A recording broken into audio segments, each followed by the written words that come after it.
Hello guys, welcome to my YouTube channel dream nursing. आज के video आपके लिए बहुत इम्पोर्टेंट होने वाली है क्योंकि आज हम पढ़ेंगे कि हॉस्पिटल में सबसे ज़्यादा हॉस्पिटल में जो सबसे ज़्यादा कौन से इंजेक्शन यूज़ में आते हैं और डेली यूज़ में कौन कौन से इंजेक्शन लिए जाते हैं। आप सभी को इनके बारे में पता होना बहुत ही ज़रूरी होता है क्योंकि हम कहीं भी हॉस्पिटल वगैरह में जाते हैं तो हमें एटलीस्ट थोड़ा बहुत तो पता होना चाहिए कि कौन कौन से इंजेक्शन, अगर हम नर्सिंग फील्ड से हैं तो हमें पता होना चाहिए फर्स्ट ईयर को कि कौन कौन से इंजेक्शन यूज़ में आ रहा है और अदर पर्सन को भी थोड़ा बहुत पता होना चाहिए। ये वीडियो ओनली इन्फॉर्मेशन के लिए है। इनमें से कोई भी इंजेक्शन आप सेल्फ ट्राई नहीं करना, विदाउट डॉक्टर के प्रिस्क्रिप्शन के आपको कोई भी इंजेक्शन नहीं लेना है और केवल उन्हीं इंजेक्शन को यूज़ में इस वीडियो में केवल उन्हीं इंजेक्शन को यूज़ में लिया गया जो हॉस्पिटल में सबसे ज़्यादा यूज़ में आते हैं, ये लिए जाते हैं। ठीक है, इसमें सबसे पहले अपन देखेंगे जो डाइक्लोफेनिक इंजेक्शन। ये एक तरह का एनाल्जेसिक और पेन किलर है। ठीक है, क्या है ये? एक तरह का एनाल्जेसिक है और पेन किलर जो पेन को रिलीव करता है एक तरह से, या जैसे इसका यूज़ आता है कि जैसे बॉडी पेन।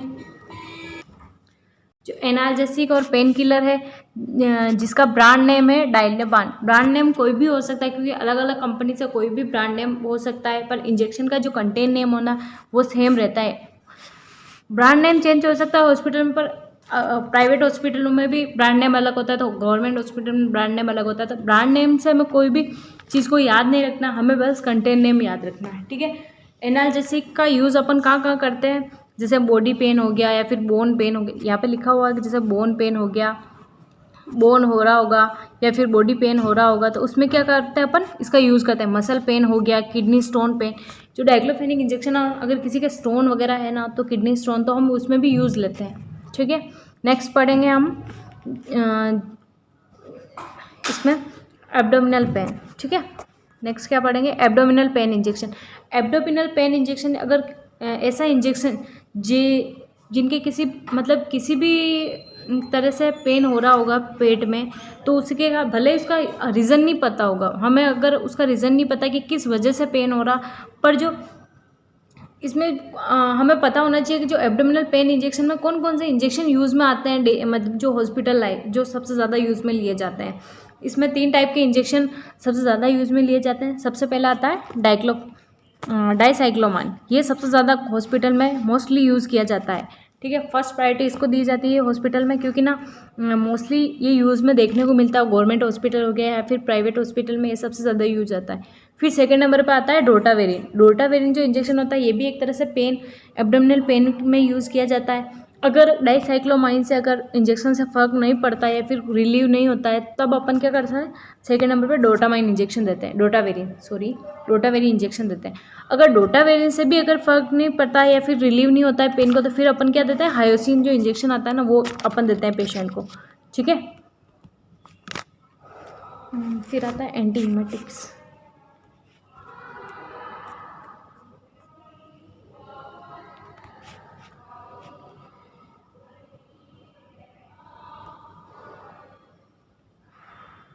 फिर हम नेक्स्ट देखेंगे जो एंटीहीमेटिक जो इंजेक्शन आता है ना, उसमें जो ये कि ऐसे इंजेक्शन जो उल्टी या वोमिटिंग या नोजिया के लिए यूज़ किए जाते हैं। जैसे किसी को नोजिया वोमिटिंग हो रहा है तो उसके लिए जो इंजेक्शन यूज़ किया जाता है ना, उसको बोलते हैं अपन एंटीहीमेटिक, जो वोमिटिंग को स्टॉप करने का काम करता है एक तरह से। ठीक है, इसमें भी 3 टाइप के इंजेक्शन मोस्टली यूज़ किए जाते हैं। सबसे पहले आता है डोमपेरिडोन। डोमपेरिडोन क्या होता है? एक तरह से ये एक एंटीहीमेटिक इंजेक्शन है जो क्या करता है? वोमिटिंग को रोकने का काम करता है एक तरह से। ये क्या करता है? एक तरह से जो वहाँ पे वोमिटिंग को प्रोड्यूस होने से रोकेगा। ठीक है, सेकंड आता है ओंडास्ट्रोन। ओंडास्ट्रोन का इसमें मोस्टली यूज़ होता है हॉस्पिटल में। इसमें सभी जगह देखने को मिल जाता है कि ओंडास्ट्रोन जो होता है ना, ये मोस्टली यूज़ आता है इंजेक्शन। ठीक है, इसका ब्रांड नेम है इमिशेट जो इसका ब्रांड नेम मोस्टली देखने को मिलता है। फिर आता है क्लोप्रामाइड। ये भी एक तरह का इंजेक्शन है जो अपन एंटीहीमेटिक के लिए यूज़ में लेते हैं। ठीक है, फिर नेक्स्ट अपन देखेंगे जो एंटीबायोटिक इंजेक्शन आता है। जो ऐसे इंजेक्शन जो क्या करते हैं? इन्फेक्शन के लिए दिए जाते हैं। या फिर ऐसे इंजेक्शन जो क्या करते हैं, जो बैक्टीरियल इन्फेक्शन हो रहा है उसको ट्रीट करने के लिए अपन यूज़ में लेते हैं, ठीक है। उसमें कहीं भी बॉडी में इन्फेक्शन हो गया या सर्जरी के बाद हो गया तो अपन क्या करते हैं, एक तरह से सर्जरी के बाद हो सकता है किसी बैक्टीरिया, एंटीबायोटिक इसलिए यूज़ करते हैं कि हो सकता है किसी बैक्टीरिया की ग्रोथ हो जाए, उससे अपन प्रिवेंट करने के लिए एंटीबायोटिक देते हैं। या फिर बॉडी में कहीं भी इन्फेक्शन वगैरह हो रहा हो तो अपन किसका यूज़ करेंगे, एंटीबायोटिक। इसमें भी 3 टाइप के एंटीबायोटिक मोस्ट कॉमनली सीन होते हैं जो अपने हॉस्पिटल में देखने को मिलते हैं। फर्स्ट आता है जेंटामाइसिन। जेंटामाइसिन जो यूज़ किया जाता है वाइडली। फिर आता है अमीकासिन। अमीकासिन भी बहुत देखने को मिलता है अपने को। फिर आता है सेफ्ट्रिक्सोन। सेफ्ट्रिक्सोन क्या होता है, इसमें सेफ्ट्रिक्सोन को देने से पहले क्या होता है कि पेशेंट को एलर्जी टेस्ट करते हैं इसमें, क्योंकि सभी के लिए सूटेबल नहीं होता है। किसी को इससे सेफ्ट्रिक्सोन से एलर्जी हो जाती है तो उसके लिए अपन क्या करते हैं, जो 0.5 ml क्या करते हैं अपन उसको पेशेंट को एलर्जी के लिए अपन चेक करते हैं, एलर्जी टेस्ट करते हैं, ठीक है। फिर नेक्स्ट अपन देखेंगे कि एंटी एलर्जिक कौन कौन से इंजेक्शन ऐसा होता है जो एलर्जी को स्टॉप करने के लिए या एलर्जी से रिलीव करने के लिए। ऐसे इंजेक्शन जो क्या करते हैं, जो एलर्जी का ट्रीटमेंट करते हैं या फिर एलर्जी के लिए अपन दिए जाते हैं। एलर्जी कई टाइप की होती है, जैसे फूड एलर्जी हो गई या किसी भी चीज़ से एलर्जी, या फिर क्या हो सकता है किसी ड्रग की वजह से एलर्जी हो जाती है। तो उसके लिए अपन क्या करते हैं, जो खुजली हो गई या फिर दाने टाइप के अगर शरीर पे हो गया, या फिर किसी का अगर नाक बह रहा हो तो उसके लिए अपन क्या करते हैं, जो ये 3 टाइप के इंजेक्शन अपन यूज़ किया जाता है, मोस्टली वाइडली यूज़ होते हैं हॉस्पिटल में।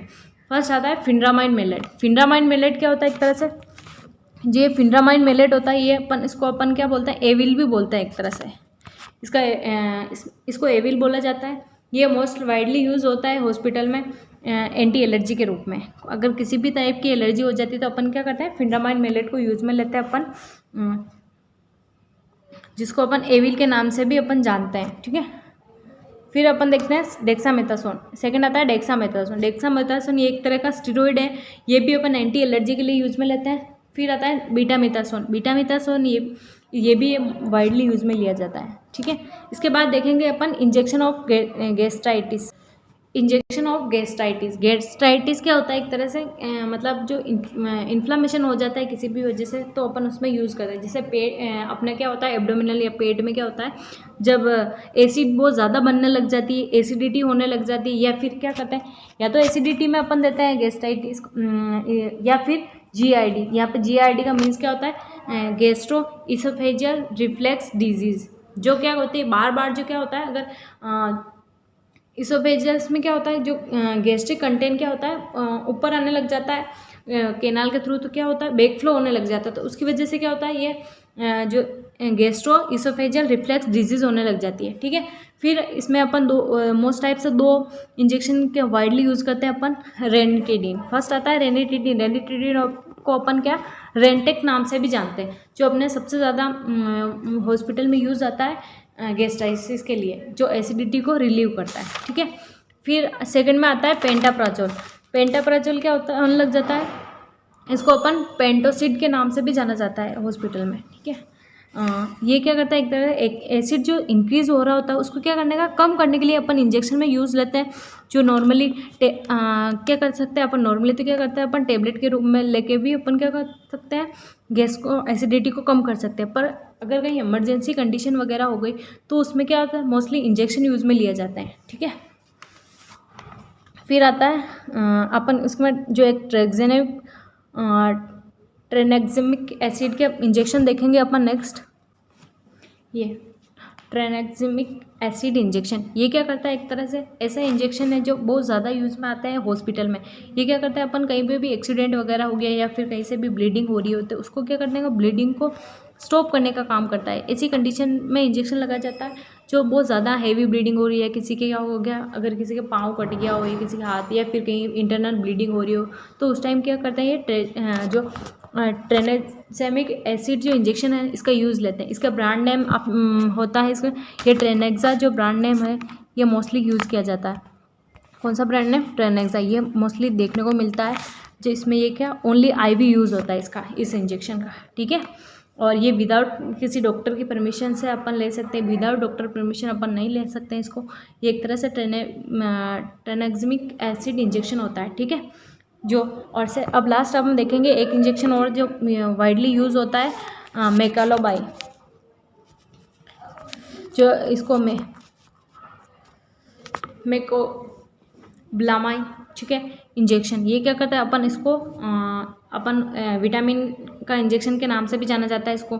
ये क्या करता है, जो B12 का इंजेक्शन होता है ना, जिसको अपन मतलब जो नॉन मेडिकल फील्ड से लोग होते हैं उनको क्या एक तरह से बोला जाता है कि जो ये ताकत का इंजेक्शन होता है। लेकिन इसका जो ये क्या करता है, एक तरह से ब्लड फॉर्मिंग वगैरह में क्या करता है, ये एक तरह से किसी को विटामिन B12 की कमी होती है ना, उसको दिया जाता है, ठीक है। जिसको इसका ब्रांड नेम होता है न्यूरोकाइन। एक तरह से बहुत ज़्यादा देखने को मिलता है ब्रांड नेम। इसको अपन IV और IM दोनों तरह से यूज़ कर सकते हैं, ठीक है। और यही था मेरा आज का जो वीडियो, जिसमें अपन ने देखा था, हम सब ने देखा था कि इसमें क्या होता है, एक तरह से कौन कौन से इंजेक्शन जो वो ज़्यादा यूज़ में लिया जाता है हॉस्पिटल में। एटलीस्ट ये आपको थोड़ा बहुत नॉलेज प्रोवाइड करने का वीडियो था, इसका मोटो था इस वीडियो का। और इसके अलावा ये क्या करता है, हमें तो एटलीस्ट हमें थोड़ा अवेयर रहना चाहिए कि मतलब क्या होता है, कौन कौन सा हॉस्पिटल जो अगर हमारे कोई भी फैमिली मेम्बर हो गया या किसी को अगर ये इंजेक्शन दिया जा रहा है, तो हमें थोड़ा बहुत पता होना चाहिए कि ये किस पर्पज़ से दिए जा रहे हैं, ठीक है। और आज की वीडियो में मैंने इंजेक्शन के बारे में बताया था,